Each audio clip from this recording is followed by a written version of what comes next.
సభ్యులను కోరుతా ఉన్నా అధ్యక్ష. డెఫినెట్లీ వారికి హక్కున్నది.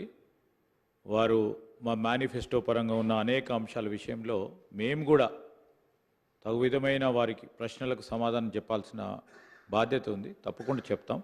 కానీ ఈరోజు ఒక ప్రధానంగా హిస్టారికల్ చరిత్రలోనే మొట్టమొదటిసారి ఈ రాష్ట్ర చరిత్రలోనే ఒక ప్రధానమైన ఘట్టాన్ని మొదలు పెడతా ఉన్నాం. దేశంలోనే ఇది ఒక ఉదాహరణగా నిలబడాలని ఈరోజు సర్వేకి సంబంధించి మీ మంచి సలహా సూచనలు ఇవ్వండి. ఈరోజు మీరు చెప్పే ప్రతి మేనిఫెస్టో అంశాన్ని కూడా సంబంధిత మంత్రి గారు వేరే రూపంలో వస్తే మీరు అనుమతిస్తే తప్పకుండా దాని పరంగా కూడా చర్చకు సిద్ధం అధ్యక్ష.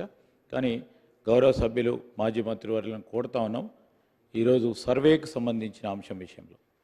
అదేవిధంగా నేను గౌరవ సభ్యులందరినీ కూడా కోరుతా ఉన్నాను. ఈరోజు పెద్దలు ఫ్లోర్ లీడర్ గారు, అపోజిషన్ ఫ్లోర్ లీడర్ గారు కేసీఆర్ గారు కూడా వచ్చి, ఎందుకంటే హిస్టారికల్ అంశం నడుస్తూ ఉన్న సందర్భంలో వారు కూడా వచ్చి వారి సలహా వారి అనుభవం రీత్యా రేపు రాబోయే కాలంలో మన రాష్ట్రానికి సంబంధించిన బలహీన వర్గాలకు సంబంధించిన అనేక అంశాలను కూడా వారి అనుభవాలను కూడా దృష్టిలో పెట్టుకొని ముందుకు తీసుకెళ్లే ప్రయత్న భాగంలోనే ముందుకు నడుద్దామని ఆలోచన చేసే మేము కోరుతా ఉన్నాం అధ్యక్ష. నేను గౌరవ సభ్యులు మరొకసారి కోరుతా ఉన్నాను, let's restrict this discussion which was allowed by honourable speaker.